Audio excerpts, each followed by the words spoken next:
The ground shook under Ethan Cole's boots as the sky turned bright red. He looked up and saw massive fireballs falling through the clouds. The planet's crust was breaking, and the whole world seemed to be on fire. His earpiece crackled, "Evac. Team to Shuttle 7, final liftoff in 5 minutes." Ethan turned and ran, but his mind was racing. They had come here on a science mission, but everything had gone wrong. Volcanic gas burned his throat as he reached the cliff's edge. Far below, fire spread through the jungle. Lighting up the night like a second sun, the shuttle was waiting on a metal pad, engines hot, ready to leave. One of his teammates waved. "Come on, Ethan, now." But just as he stepped forward, he heard something.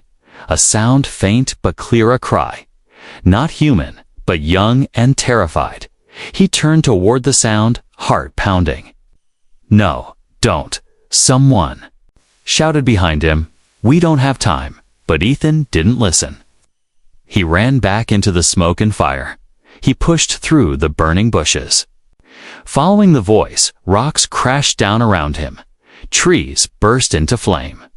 And then he saw her, small alien girl, no older than 6. She was trapped under a fallen tree, her silvery skin glowing faintly in the firelight. Hey, I'm here," Ethan said softly. Sliding beside her, she looked up, scared.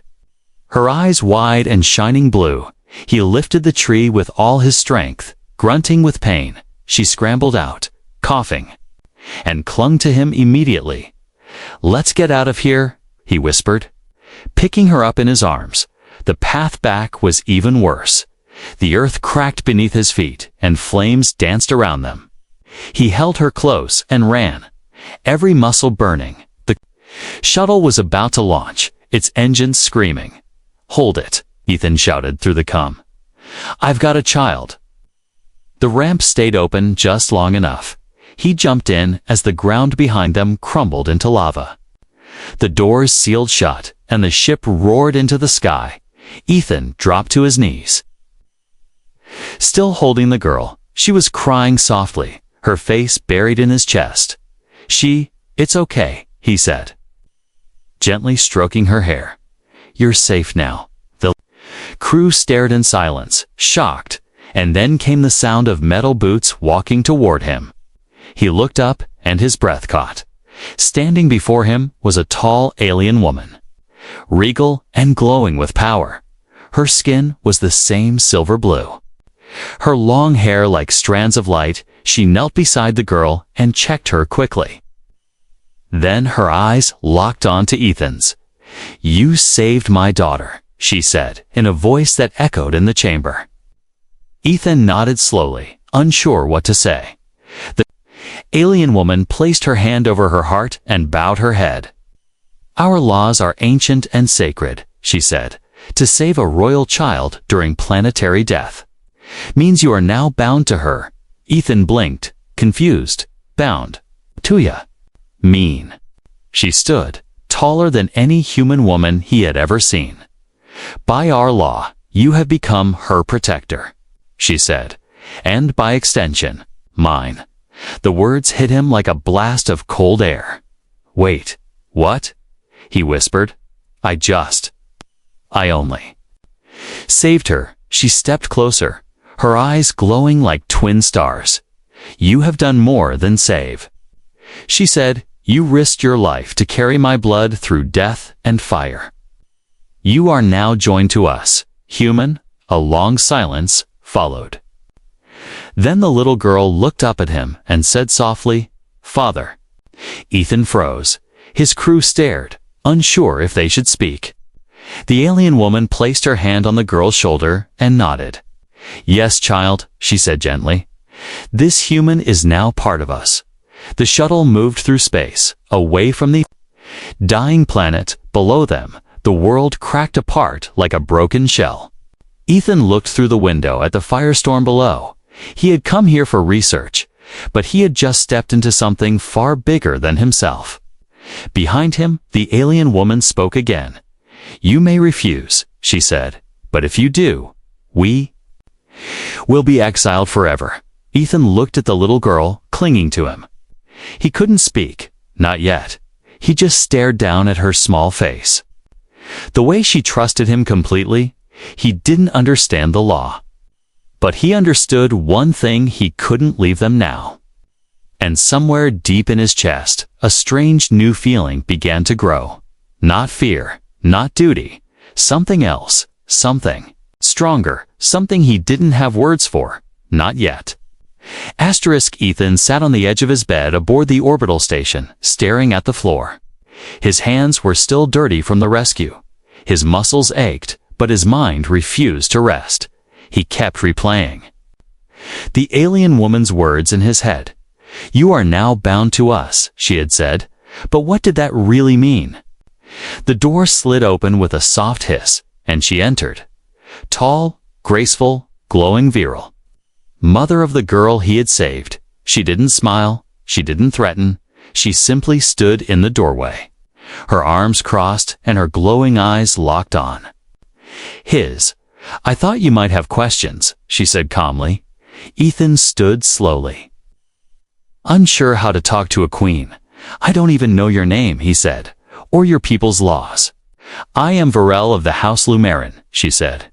"And you, by right of fire, are now part of that house."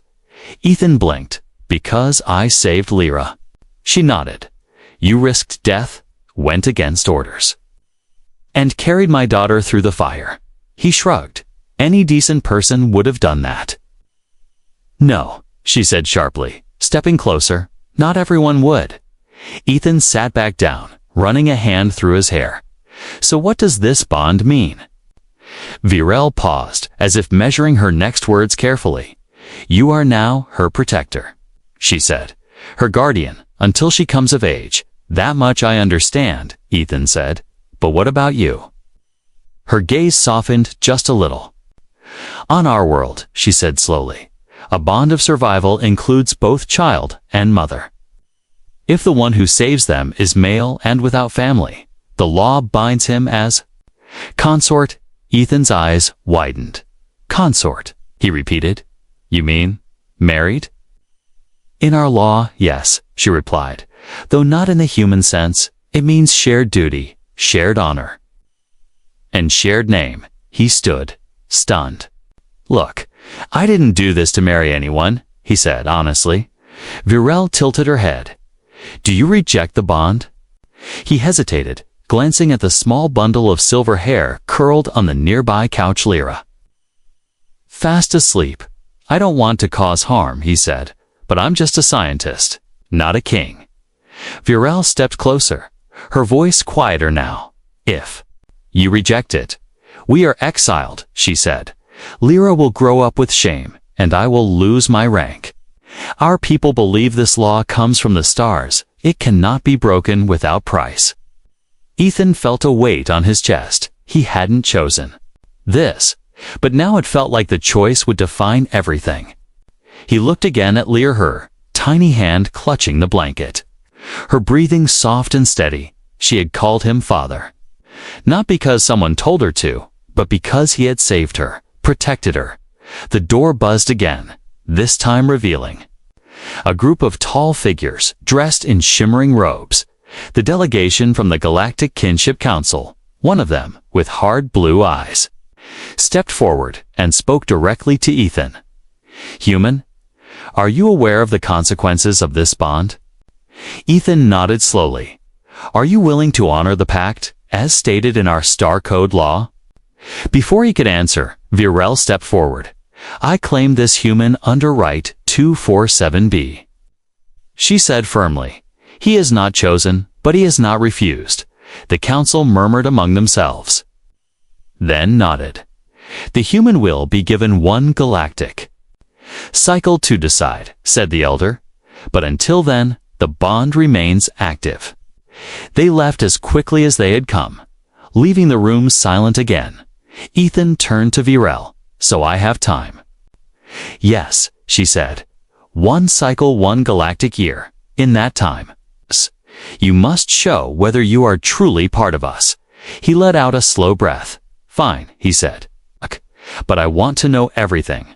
Our customs, your daughters. Needs, your expectations. I want to understand it all. Virel gave a single nod. Then your trial begins now, she said. You will eat with us, live with us, protect us, and be judged by our people. Ethan looked at Lyra again. Then, back at Virel, and if I pass their judgment, then you will no longer be human in their eyes, she said. You will be ours. That night, Ethan lay awake, listening to the hum of the space station in another room. Lyra slept soundly, finally safe. And just outside, Virel stood. By the window, watching the stars, neither of them spoke, but in that quiet moment, a silent understanding had begun to grow. He didn't choose this bond, but he wasn't going to walk away from it either. The alien priestess dipped her hands into a glowing blue bowl and lifted her voice to the sky. Let the trial of fire and blood begin, she said. Ethan stood beside Virel at the edge of a vast alien temple carved into the side of a red moon. Behind them, Lyra held tightly onto Ethan's coat, watching silently ahead. The gates opened with a deep rumble. Revealing the first chamber, Ethan had seen many things in space, but nothing like this. The walls of the temple shimmered with energy, pulsing like veins. Flames danced along the floor. Not burning the stone, but moving like living creatures. It felt like the place was alive, and maybe. Watching them, this trial, Virel said quietly, is not about strength. It is about heart, courage, and sacrifice. Ethan gave her a sideways glance. Sounds like a setup. She gave the smallest smile, only for those who fail. They stepped into the first chamber, and the doors closed behind them with a loud thud. The room filled with heat, and the flames began to rise. But between the fire, a narrow path opened. Lined with sharp glowing stones, the floor shimmered with heat waves. And one misstep could mean death. We go together, Virel said, reaching for Ethan's hand. He nodded, squeezing it tightly. Step by step, they moved forward. The flames licked at their legs, the stones cut their feet. Ethan gritted his teeth. Pulling Virel close as she stumbled, he supported her weight. Helping her walk, they reached the center of the chamber. Where the fire stopped, a platform rose from the ground with a soft hum. On it sat a puzzle made of metal rings, alien symbols, and tiny glowing gems. What now? Ethan asked. Virel pointed. We must unlock the bond glyph together. Ethan didn't know alien puzzles, but he understood patterns. He turned one ring. Virel turned another. Symbols clicked into place, but suddenly, part of the floor dropped, revealing spikes below. Lyra screamed from behind the wall where she watched through a viewing window. We have to stay calm, Virel said, her voice tight with pain. Her hand bled where a sharp edge had sliced her palm. Ethan grabbed her hand and wrapped it with his sleeve. He worked faster now, trusting his instincts. One by one, the symbols lit up, then the final click. The puzzle glowed, and the spikes below vanished. A soft tone echoed through the room, and the wall ahead opened. The next chamber was darker, colder. Statues lined the wall, stone warriors with weapons pointed down. But when Ethan and Virel stepped inside, the statues moved, not with speed, but slow. Grinding motion, as if testing them. Trial of protection, Virel whispered. If one of us falls, the trial ends, without warning. One statue shot forward, slamming a blade toward Virel. Ethan threw himself in front of her, taking the hit on his arm. Pain exploded in his shoulder, but he stayed standing. He pushed back and knocked the blade aside. The statues froze, as if judging him. Then, slowly, they returned to stillness. You protected me, Virel said softly. Ethan grinned through the pain. That's the job, right? Virel touched his wounded arm and whispered something in her language. A warm pulse moved through his skin. The bleeding stopped. A final door opened, revealing a round room filled with water and light. In the center floated a platform with 2 stone cups, one red, one silver. Virel stepped into the water, and Ethan followed. "The last trial," she said, "is truth." She took the red cup and offered the silver one to Ethan. He looked at it closely. Liquid shimmered inside like liquid crystal. "This will show your deepest feelings," she said. "You cannot hide from it." Ethan hesitated, then drank. The taste was sharp, strange, but not unpleasant. Suddenly, the room around him changed. He stood in a vision, holding Lyra's hand, watching her laugh. Then he saw Virel standing beside him, smiling. His heart ached in a way he didn't expect. When the vision faded, he was back in the chamber. Virel was staring at him, her eyes full of something soft. "You saw it?" she whispered. He nodded, slowly. "I don't know what this means," he said, "but I felt like I belonged." Virel stepped forward, gently placing her forehead against his. "In our culture," she said, "this means acceptance, and I accept you." A bell rang above, and the priestess appeared again. "The trial of fire and blood is complete," she announced. "The bond has been sealed." Lyra ran in and threw herself into Ethan's arms, laughing and crying at the same time. "You did it," she said. "You really did it." Ethan held her close, glancing up at Virel. She stood proud, quiet, but something in her eyes had changed. He wasn't just a stranger anymore. He had passed the trials. Now he was part of their family. The great city of Valtheron floated above the clouds like a crown of crystal and steel. It was the home of the High Council, the most powerful voices in Virel's civilization. As the sun rose over the golden towers, Ethan stood beside Virel and Lyra on a silver platform. He had passed the trial of fire and blood, but now came something harder: judgment from her people.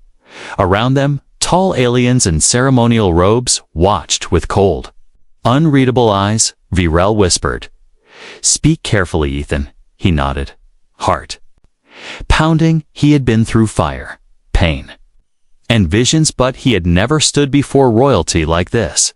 The doors of the grand hall opened, revealing the 13 council elders seated on curved thrones. Each one represented a different region of the Star Empire. They were old, wise, and dangerous. At the center sat Elder Kaerun, leader of the council, with silver horns and a voice like ice. He raised one hand, and the crowd went silent. "Bring forward the human," he said. Ethan stepped forward, his boots echoing in the grand hall. Lyra tried to follow, but guards held her gently back. Virel walked beside Ethan, her head held high. Kaerun stared at him with narrowed eyes. "You entered a sacred bond," he said. "You passed the trial, but your blood is not ours. Why should we honor this union?" Ethan stayed calm, his voice steady. "I didn't come here to claim anything," he said. "I saved a child. Your laws called it a bond. I followed your customs, your trials. I don't want power. I want to protect Lyra and respect your ways." Some of the elders nodded slightly, impressed by his humility. But one, Elder Valasha, stood with fire in her voice. "This is an insult to our bloodlines," she shouted, "a human joining the House Lumerin. Next, we'll be bowing to apes." Gasps echoed through the hall. Ethan didn't flinch. But Virel stepped forward, eyes blazing. "You forget yourself, Valacia," she said. "He risked death to save my daughter. He has done more for our people than many nobles ever have." Valasha raised her hand and pointed at Ethan. "Then let the human prove himself one more time," she said. "Let him face the blade of judgment." A low murmur spread through the room. This was no small challenge. The blade of judgment was an ancient warrior of the council, part machine, part guardian. It only activated when a bond was questioned. Kaerun sighed, then nodded. "Very well," he said. "By ancient law, we summon the blade." A loud hum filled the hall as the floor opened, revealing a tall, armored figure rising from the ground. Its skin was steel, Its eyes burned red, and it held a sword longer than Ethan was tall. Ethan turned to Virel. "You've got to be kidding me." She grabbed his arm, her voice low and urgent. "You don't have to win, just survive until." The horn sounds, the hall cleared, leaving Ethan and the blade alone. The blade stepped forward, swinging its sword with a roar. Ethan dodged just in time, the blade cutting deep into the floor where he had stood. He moved fast, remembering training from years ago. He wasn't a soldier anymore, but his body remembered. He rolled, grabbed a ceremonial spear from the wall, and blocked the next blow. The force shook his arms, but he held on. The blade attacked. Again and again, and Ethan barely kept up. One cut grazed his leg, another slammed into his side. But he stayed on his feet, refusing to fall, every time he looked up. He saw Lyra's frightened face watching through the crystal window. He saw Virel, lips pressed together, fists clenched. He couldn't fail not for them. With a loud cry, Ethan rushed forward, sliding under the blade's legs and stabbing upward. The spear hit something, wire sparked, and the blade stumbled. That was enough. The horn finally sounded, and the fight ended. The blade froze, its sword lowered. Ethan dropped to one knee, breathing hard, his hands shaking. Karun stood again, voice deep. "He has survived the blade," he said. "He has passed the judgment." But Velacia wasn't done. She stepped forward, fury in her eyes. "This changes nothing," she said. "You may accept him, but I never will. I will see this bond broken before I kneel to a human." She turned and stormed out of the hall. Her followers behind her, Virel rushed to Ethan, helping him stand. "You did it," she whispered, her voice full of emotion. "You truly are one of us now." Lyra ran into his arms, hugging him tightly. "I knew you'd win," she said. "I just knew." As they walked out of the grand hall together, the crowd watched in silence. Some still doubted, some still hated, but many bowed their heads in quiet respect. The human had faced the judgment of an empire, stood tall. The stars outside shimmered like diamonds as the royal ship Lumaren's Grace cruised through deep space. Inside, Ethan sat at a long curved table with Virel and Lyra, finally enjoying a quiet meal. For the first time in days, everything felt calm. No trials, no judgment, no fire or blood, just soft music, warm food, and the peaceful hum of the ship's engines. Lyra laughed as she tried human noodles for the first time, struggling with the chopsticks Ethan had brought from Earth. Virel raised a brow as she tried the spicy sauce and coughed, then smiled at him. "Humans have very aggressive flavors," she said softly. "Maybe," Ethan replied with a grin, "but they grow on you." But peace in space never lasts. High above the ship's outer ring, hidden in a field of debris, several black stealth cruisers floated silently. Their hulls carried no markings. Their signals were masked. But inside them were mercenaries paid by Counselor Velacia herself. Her voice crackled over their comms, sharp and full of hate. "Do not kill the girl," she ordered. "Take her and the mother alive, the human. Remove him." Inside Lumaren's Grace, alarms began to blink red. Ethan stood quickly as the ship rocked violently, impact in outer ring. The voice of the pilot announced, "Multiple hull breaches." Virel's expression darkened as she grabbed Lyra and pulled her close. "They've come for us," she said. "How many?" Ethan asked, already reaching for a wall panel that opened to reveal alien weapons. "Too many," Virel said. "They want to end this bond." The lights flickered as enemy forces cut through the side corridors. Dark armored figures stormed.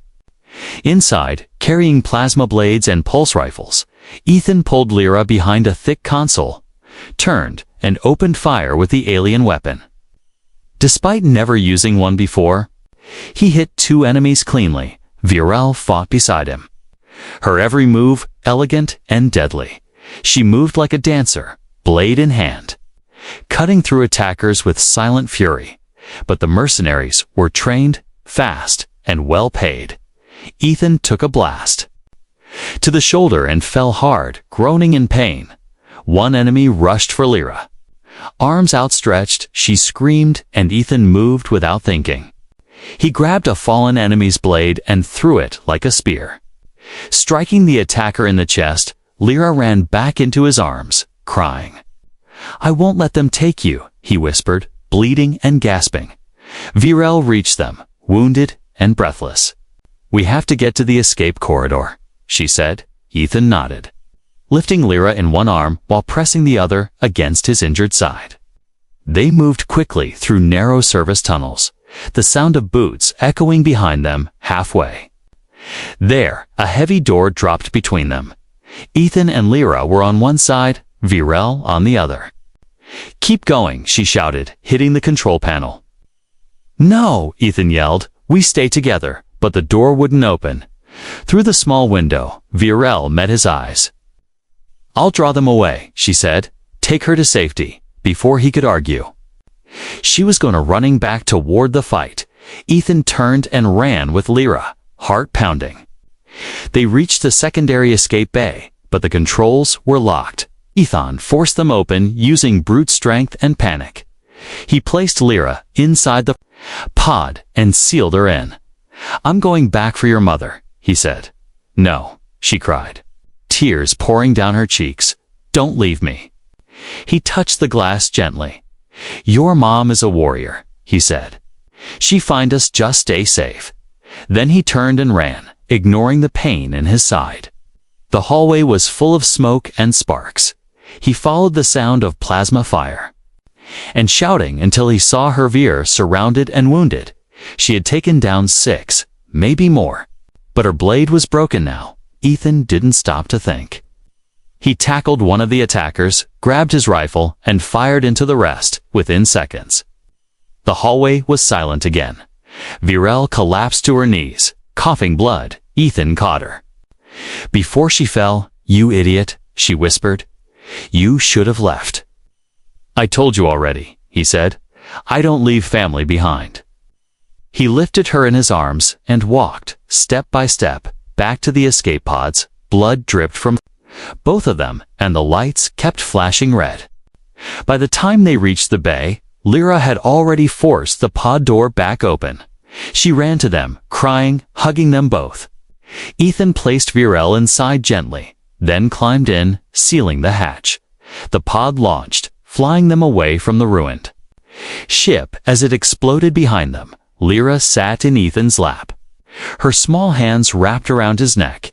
Virel leaned weakly against his shoulder. "You saved us," she whispered. Ethan closed his eyes, holding them both. "No," he said. "I just did what any father, any mate would do." Outside the pod, stars passed quietly, but inside, a new bond was forged, not by law, but by blood, pain, and choice. Asterisk, the medical pod hummed softly as it floated through deep space.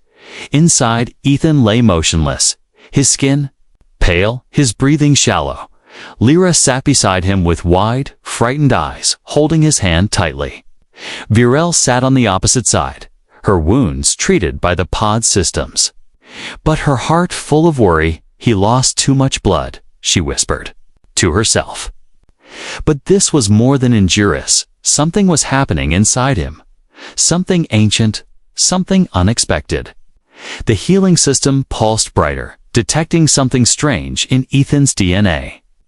It flashed warnings and alerts in both human and alien languages. Foreign biological fusion detected, hybrid cell mutation in progress. Virel narrowed her eyes as she leaned over Ethan's body. She reached out slowly and placed 2 fingers over his heart. There was a second rhythm under his human heartbeat, a soft alien pulse. "No," she whispered. "It can't be." Lyra looked up, confused. "What's happening to him?" she asked. Virel struggled to explain. "Our bond wasn't just symbolic," she said. "When he passed the trial, something deeper connected us. The energy from the Temple of Fire." And blood, it wasn't only spiritual. It touched his body, his cells, and now. His human blood is changing. Hours passed, and Ethan finally stirred. He groaned, eyes fluttering open, but something was different. His eyes, once dark brown, now shimmered faintly with silver. Like Virel's, he sat up, blinking slowly. "What happened?" he asked, voice hoarse. "You were dying," Virel said gently. "But your body didn't give up. It changed." Ethan looked at his arm. Then at the strange readings on the wall, changed. "Yes," Virel said, "you're still human. But not entirely." He stood slowly, testing his balance. He felt light, stronger somehow. Faster, clearer. Every sound, every vibration in the pod was sharp and detailed in his mind. He could feel Lyra's warmth, even without touching her, and Virel's heart beat calm, steady, was like a distant drum in his chest. "What did you do to me?" he asked. Virel shook her head. "It wasn't my doing," she said. "It was the trial. The bond chose to complete itself fully. Your body accepted it." Ethan touched his chest, feeling the strange pulse beneath his skin. "Am I still me?" he asked softly. Virel smiled gently. "You are still Ethan," she said. "But now you carry part of our legacy." Lyra hugged him tightly. "You're like us now," she said with a big grin. "You even smell different." He laughed. "Ah." Little confused, but relieved. "Well, I hope I don't smell too bad," he joked, but deep inside, something had truly changed. He didn't just feel stronger, he felt connected. He could sense emotions from both of them without words. Later, a pod was picked up by a neutral medical cruiser that answered their distress call. The doctors ran tests, but had no explanation for Ethan's altered biology. "You're a living anomaly," one said. "Part human, part something else entirely." The galactic news began spreading fast. A human saved the royal bloodline. He passed the trial of fire. Now his body carries alien power. Some feared him, others admired him, but many couldn't believe what they saw on the medical ship. Ethan sat alone in a room, staring out at the stars. Virel entered quietly and sat beside him. "I know this isn't the life you asked for," she said. He turned to her slowly. "No," he said, "but it might be the life I needed." He paused, then asked, "What happens now?"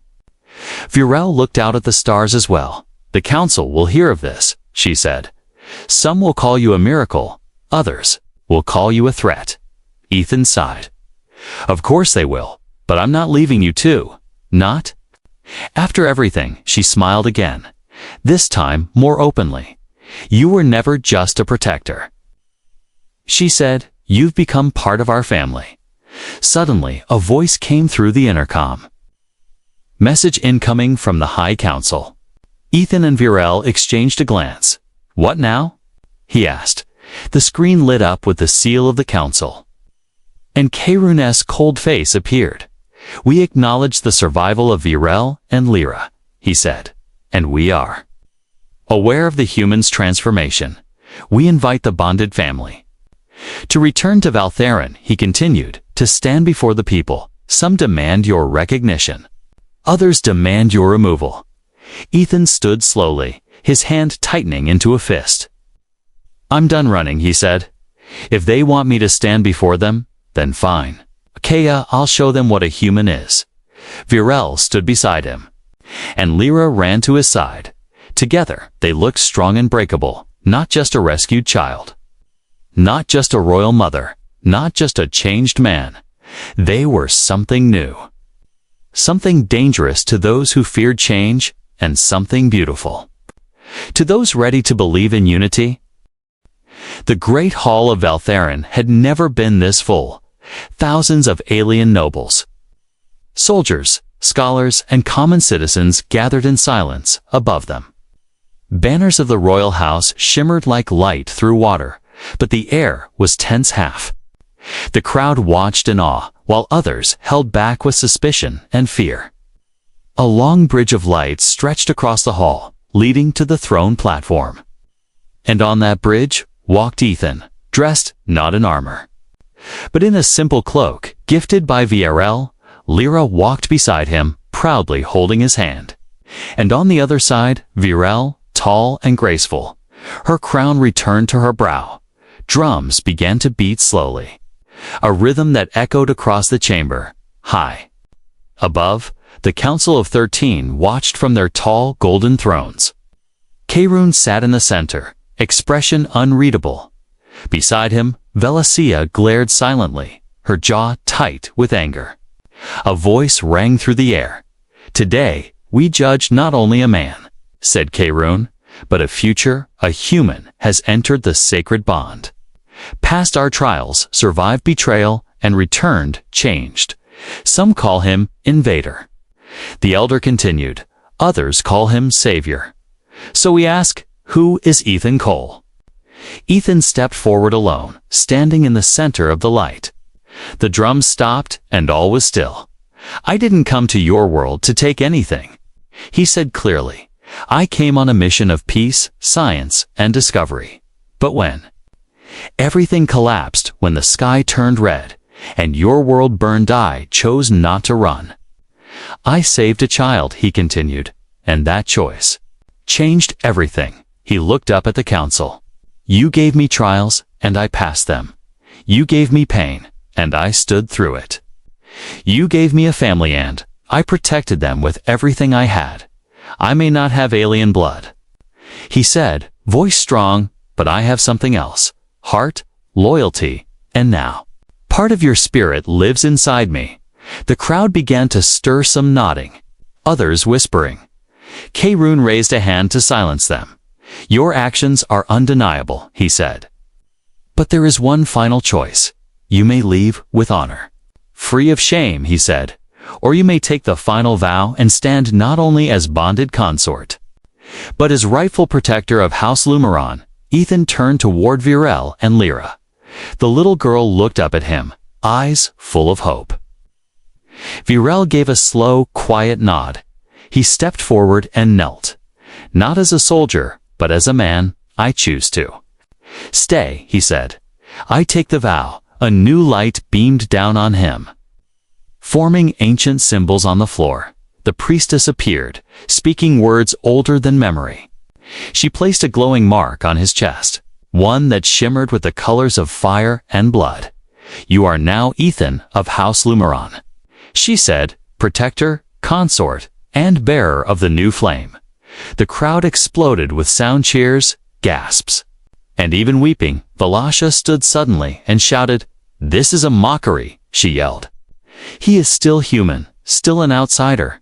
Karun stood calmly, and for the first time, smiled. "No," he said, "he is no longer just human. He is something new." Velacia stormed out. But no one followed her. The people had already made their decision. Later that night, under the stars of Vareth's crown, Ethan stood on the palace balcony. Lyra slept peacefully in a nearby chamber, and VRL stood beside him in silence. "You've come far," she said, "farther than anyone expected." "I didn't do it alone," Ethan said, glancing at her. VRL turned and touched the mark on his chest. "This is not just a symbol," she said, "it's a bridge between our worlds." He smiled. "Do you think others will follow?" "Yes," she said, "because you went first, below them." The city glowed with celebration. Fireworks of alien colors lit up the sky, dancing in shapes Ethan had never seen. For the first time, he didn't feel like a visitor or a guest. He felt like a part of something greater. He was no longer just the man who saved a child. He was the human who stood before fire, judgment, betrayal, and chose to love instead of flee. He had walked through death and become legend, not with a weapon, but with a heart that never gave up.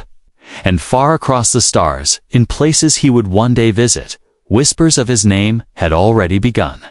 They did not call him Ethan or a stranger. They called him the flame-bound human, the protector who chose love over law, and in the hearts of one royal mother, one alien child, he would always be more than legend. he would be theirs.